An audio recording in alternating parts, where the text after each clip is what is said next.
यांच्या थोबाडावर टिचून, आणि सवाल हा नाही आहे, अरे देवेंद्र फडणवीसला शिव्या द्या, त्याला सवय आहे, शिव्या प्रूफ आहे मी. मला तर कधी कधी आश्चर्य वाटतं, काही लोक तर असे आहेत की एखाद कोटी खोटारडे लोक मेल्यानंतर ते पैदा झाले असते आणि लाजही वाटत नाही खोटं बोलायला. कनेक्टिंग लिंक सुरू झाल्यानंतरही दुसऱ्या दिवशी टीव्हीवर येऊन खोटं बोलतात. एखाद कोटी, जयंतराव तुम्ही हसू नका, मी तुम्हाला नक्की सांगतो, आपल्याकडे काही हे नाही आहे, पण 1 कोटी खोटारडे मेल्याशिवाय पैदाच नाही होऊ शकत. पण मी तुम्हाला सांगतो, एक लक्षात ठेवा, खरं म्हणजे कनेक्टिंग लिंकचं काय झालंय तर आपण सगळ्यांनी बघितलं, खोटारडेपणा सगळा बाहेर आला.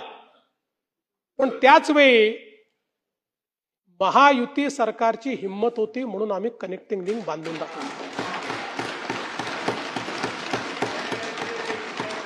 ज्यावेळी कोकण रेल्वे बांधायची वेळ आली त्यावेळी असंच लोक म्हणायचे, ही रेल्वे चालू शकणार नाही, ही बांधू नका, इथे दरड कोसळते. पण मधु दंडवते नावाच्या एका व्यक्तीमध्ये हिंमत होती, त्यांनी सांगितलं बांधणार, आणि ती बांधली. बांधल्यानंतर जवळपास 15 वर्ष दरवर्षी दरड कोसळायची, पण त्या प्रत्येक वर्षी आपण शिकायचो आणि त्या ठिकाणी काही ना काही काम करायचो आणि ती दरड कोसळणं बंद करायचो.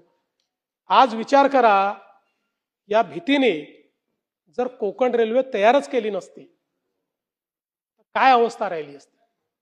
आणि म्हणून ही जी मिसिंग लिंक आहे, या मिसिंग लिंकचा इतिहासही असाच आहे. ज्यावेळी मागचं आघाडीचं सरकार होतं, त्या आघाडीच्या सरकारमध्ये या मिसिंग लिंकच्या संदर्भातला प्रस्ताव तयार झाला आणि त्या सरकारच्या माननीय मुख्यमंत्री महोदयांनी 2 पानी नोट लिहून 14 कारण सांगून ही मिसिंग लिंक करता येणार नाही अशा पद्धतीनं फाईल बंद केली.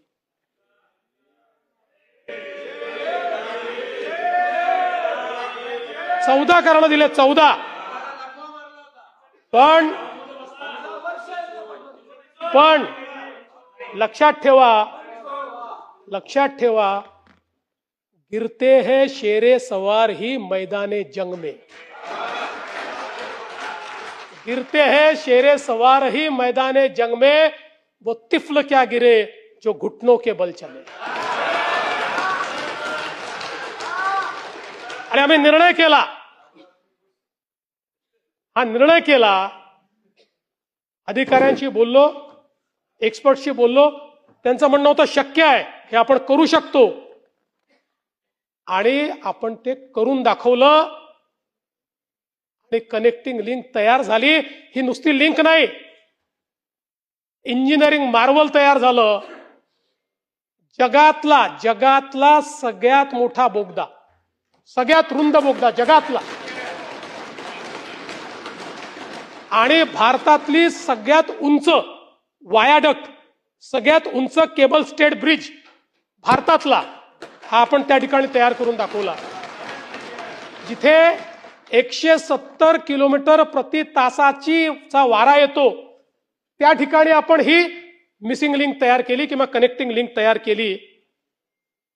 आणि मला अतिशय त्या सगळ्या इंजिनियर्सचं, कॉन्ट्रॅक्टर्सचं, अधिकाऱ्यांचं कौतुक करायचं आहे की ज्यांनी हे इंजिनिअरिंग मार्वल तयार करून दाखवलं.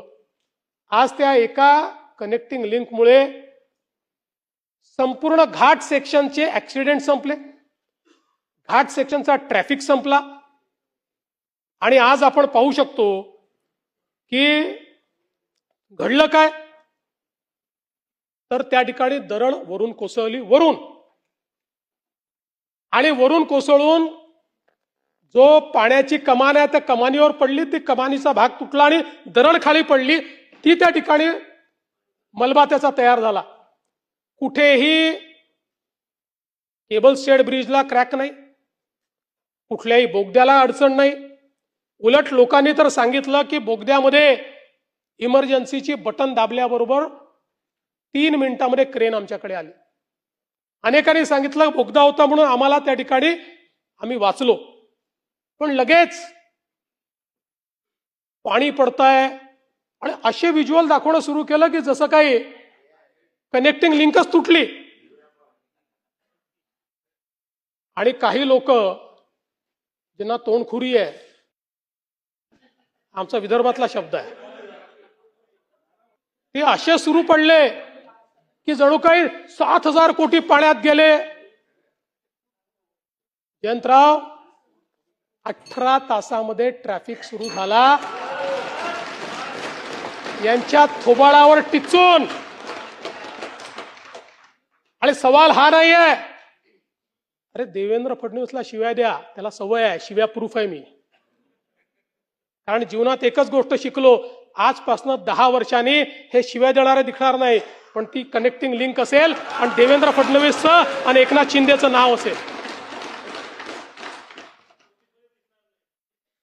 पण माझा आक्षेप या गोष्टीला आहे, मला बदनाम करा पण महाराष्ट्राला बदनाम करू नका.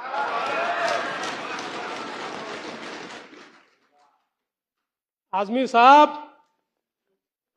हमारे जयंत राव जी ने सही बात कही, जिनको कुत्ता नहीं पहुंचता वो आजकल सोशल मीडिया पर आकर सबको गाली देते हैं, मुख्यमंत्री को भी गाली देते हैं.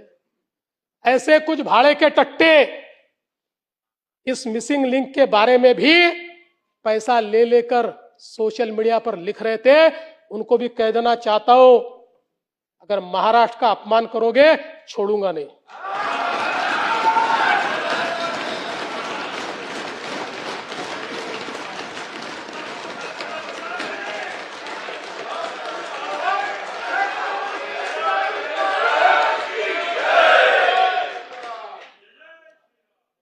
अध्यक्ष महोदय, या घटनेने देखील आपल्याला काही गोष्टी शिकवल्या की पाण्याचा प्रवाह कसा बदलू शकतो, दरड कशी कोसळू शकते. आणि म्हणून पुन्हा IITच्या एक्सपर्टशी आपण चर्चा केली. त्यांनी आपल्याला अजून काही ठिकाणी वायर मेश लावली पाहिजे, कुठून दरड कोसळू शकते, असे आता नवीन आराखडा एक दिलेला आहे, तोही आपण करू, म्हणजे पुढच्या वेळेस कदाचित अशा प्रकारची घटना होणार नाही.